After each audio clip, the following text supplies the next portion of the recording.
Emily, hello. Delighted you could be with me today. Hi, Peter. Yeah, I'm excited to be here as well. Thank you. Fantastic. So before we dive into more specifically women in construction, what we want to do is start this chat. If you could just tell us a little bit about your role within the BBA. So I am the client services manager at the BBA. I've been here for about 9 years, moved around a little bit, but generally worked in this area the whole time. And it's actually quite an exciting area to work in because you get to deal with so many different people. I deal with the initial inquiry all the way through to when the client is happy to proceed with us. They accept the quote. And so you see so many different things, so many different products. You get to talk to so many different people. It's so varied. Working with me, I have a fantastic team of 5 people, and we all do that whole process. Like I say, initial inquiry when you literally give us a call or you drop us an email, all the way through to getting that quote back out to you. That is what we live and breathe every day. That's fantastic. So 9 years in the industry, which we'll come on to a little bit later on. But first and foremost, what have you and what do you enjoy about the role, and what challenges do you face? So, like I say, it is so varied because you get to talk to so many different people. You see so many different and interesting products come across the desk on sort of a daily basis. So, I do really enjoy that, talking to the clients about their products. Quite often they're very excited about it. It's exciting for us as well. Because it's so varied, that is also very, very challenging. Yeah. Not just with the client's products, but we've recently started not really recently, but again recently, we've been working with the UKCA, UKTA process. Yeah. That was a challenge in itself because we were so heavily kind of dictated as to when we could and couldn't start, what we could and couldn't do as all the changes were going through government. That was a challenge because our clients knew what they needed and we couldn't necessarily deliver as quick as we would have liked because we was holding fire. So that is quite a challenge that we face actually quite frequently. Even with things like regulation changes, that can be a challenge that can cause issues for our clients, which in turn causes issues for us. Yeah. Yeah, a lot of changes, especially recently, but throughout the whole construction industry, for a very long time, things do change at quite a pace. Even though people see it as more of a traditional industry, behind the scenes, there's a lot more going on. So that brings me nicely on to the next question. 9 years there. What changes have you seen since you first joined the industry compared to today? The construction industry, I think, has changed quite a lot in sort of the last 10 years or so. I mean, it's a constant evolution, isn't it? We'll try and keep up with the times. But, technology has really, really gone some, hasn't it, this sort of last 10 years or so. And the construction industry has moved with that. So, even the likes of, sending drones up to check out sites and things like that, it's stuff we wasn't doing 10 years ago when I first joined the industry.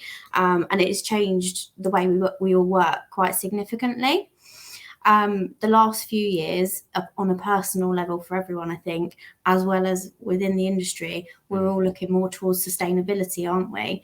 Yeah. So that has changed enormously. Again, it's a hot topic that wasn't really being discussed the way it is now when I joined the industry sort of 9 years ago.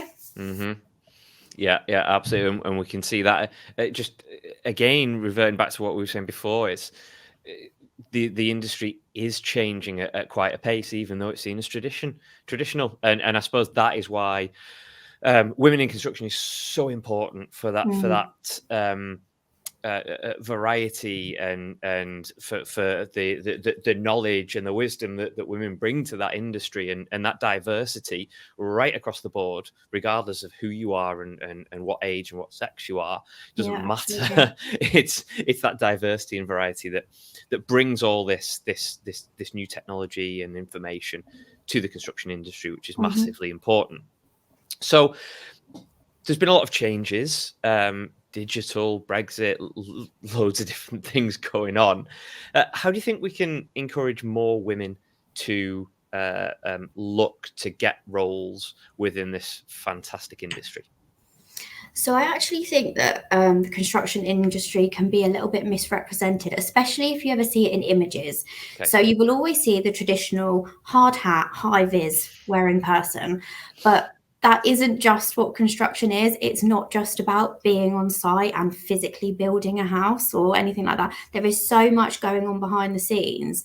You don't even have to be on site to be part of the construction Hmm. industry. You can be busy, I don't know, on your computer doing calculations, I don't know, working stuff out. It's so varied, the role you can play within the construction industry. So I think we really need to heighten the awareness of that, Yeah. because it is traditional. You say construction, people go, oh, builder.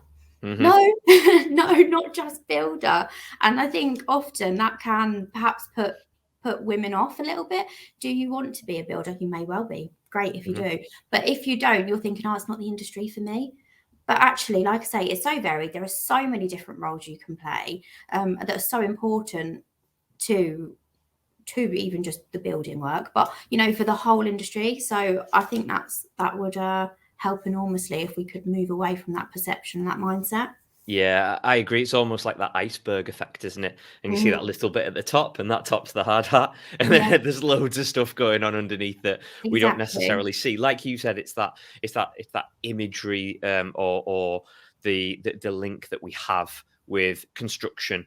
crane, building, site, mud, dirt, all that Yeah, kind of stuff, and that's just part of it, a great part of it, but just part of it. yeah, absolutely. Fantastic. So, what female role models inspire you, and why?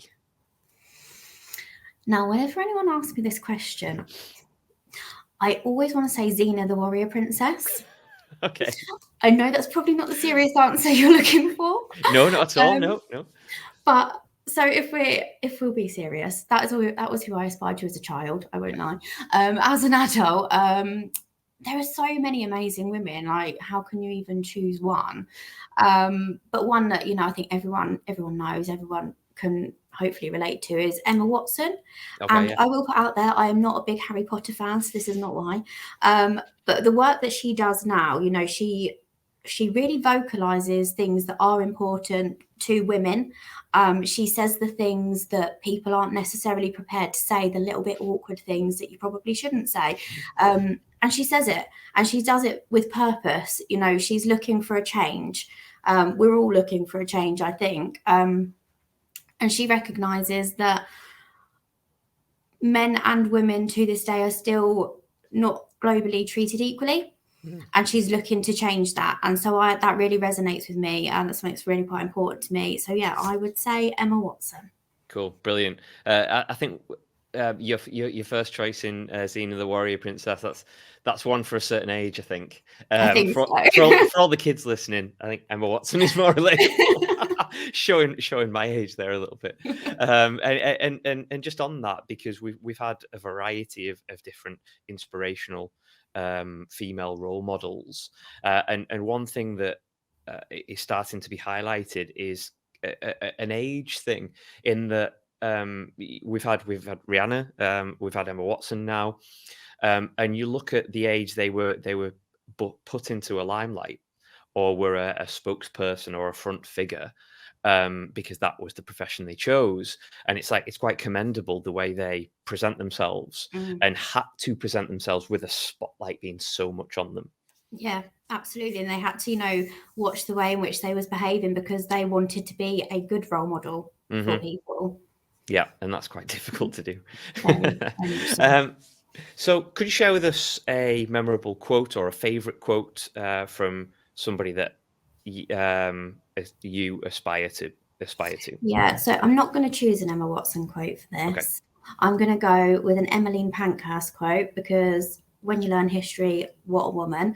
And the quote is, I would rather be a rebel than a slave, which to me, basically, you don't want to follow the crowd if it's not what's the right thing to do. You want to stand up, you want to have your say, do what you need to do. And if that means being a rebel, then so be it.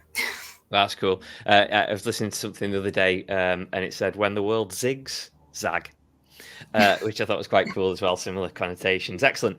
So let's wrap this all up by looking towards the future. what would you say to future generations of women that want to get into construction? I would say literally just come. Honestly, you don't have to enjoy it. We all start somewhere, don't we? But within construction, as there is in every industry, you can go in one door and then you can end up doing things completely different to what you thought you was coming in for. So it's not an industry to be scared of. You're not surrounded by men all the time if that's not what you want. If that's not the work environment you want. Here we have such a range of men, women, different nationalities, such a range of people that you can work with and you can learn from. So yeah, literally just come and give it a go. Why not? Fantastic. Be a rebel. Come and give it a go. Exactly. Excellent. Emily, delighted to speak to you today. Thank you so much for joining me. All right. Thanks, Peter.